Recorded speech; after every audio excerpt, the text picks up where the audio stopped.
i-feature sa inyo yung luto ni Ate Jo. For the first time ko makakita ng luto. Ano ba yan? Ano ba yung luto ka? Sweet and sour na. Sweet and sour daw na ano. Ano yun? Tilapia. Tilapiang isda. Ayan, i-feature ko si Ate Jo. Bibidyoan ko siya. Welcome tayo sa aking channel. Pangasinan namang yan. Oh. Welcome back to my channel. Ayan, gusto ko lang i-feature sa inyo yung luto ni Ate Jo. For the first time ko makakita ng luto. Ano ba yan? Ano ba yung luto ka? Sweet and sour na. Sweet and sour daw na ano. Ano yun? Tilapia. Tilapiang isda. Ayan, i-feature ko si Ate Jo. Bibidyoan ko siya. Welcome tayo sa aking channel. Pangasinan namang yan. Oh. Nasaan na isda?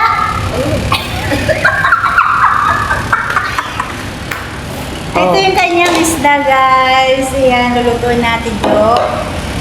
I-feature natin siya kasi ngayon lang ako makakita ng lutong escabeche daw. Sweet and sour. Ayan. Kaya pala na-inlove yung gawa ni Ate Jo kasi galing siya magluto. Yung kanyang asawa na-inlove sa kanya. Diba yung asawa mo na-inlove sa'yo? Nagluto ka ng escabeche. O, ibang isda yun. Isda yun, Ate Jo. Hi, live! O, naka-live mo lang si Ate Jo. Hello po! Welcome kayo sa aming video. Sa aming vlog.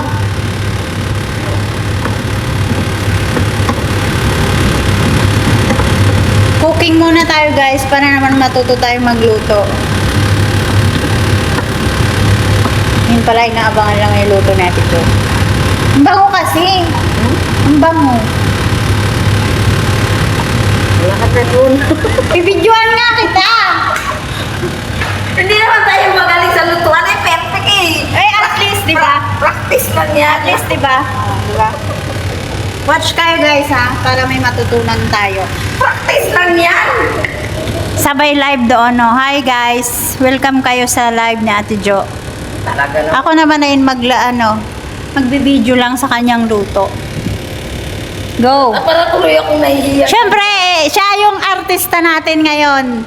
Si Ate Jo. Diba? Ako nahihiya sa gayaan. Ay, hilay. Ba't ka nahihiya? Eh, naka-live ka nga eh. Mas palala pa sa'yo kasi live. Live talaga yan. O, diba? Live na live sa'yo. Eh, sa akin nga, video lang. Okay ba yung yung video ko? Kita ka ba dyan? Yung natin. Yung i-feature nating luto mo. Escabeche. Bakit pares ba yun? Escabeche tsaka sweet and sour? Parang isa lang ata yun. Gusto. Lumakad ka na dito. Ako nahihiya. Ako nga magbibideo sa iyo. Seryoso yun to, Ate Luca. Seryoso, guys. Abangan nyo sa aking YouTube channel. Yung luto ni Ate Jo. Oo, nalakad na muna. Ay, paano yung video ko kung lalakad ako? Ay, di upo na yan. Kung ikaw na lang ay i-video mo yung sarili. Paano ko? Hindi nga, kasi nga yung luto mo nga escabeche. Yan o. Yan ang ibibideo ko. Talakad ako, paano yung camera ko? Buti kung may drone. May drone. Sorry guys, kasi hindi ko na hindi na natin ipakita yung pag-chop-chop ng kanyang mga recados. Talaga naman to si Lisil eh.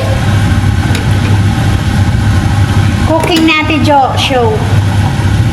Lumakad ka na. Iba yung cooking nila. Diba? Diba? Okay na yan, guys. Oh, wait nyo guys, yung luto niya mamaya papakita namin sa inyo. Ito ang tilapia kulay orange.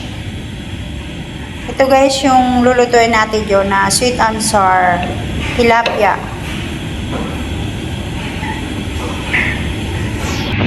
Sayang lang.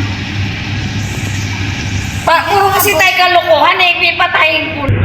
Yan, nalagay na daw niya yung kanyang fish. Ang mahiwagang fish.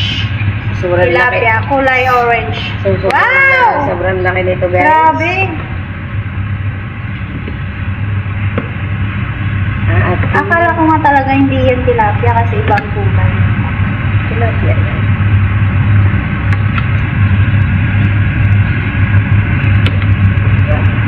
Mawalan ka talaga ng ano dyan, ng Ano? kanin. Pag yan ang ulam mo, ubos ang kanin. So yan na yung ating tilapia. Sweet and sour tilapia. Ah, di ba? Sarap. Kapalaway. Yan guys, luto natin Jo. Sweet and sour tilapia. Ayos na. Wow, sarap So, na. done our breakfast for tomorrow. O, diba? Dahil ang kanyang cooking show. O yan guys, nakita nyo? Sarap.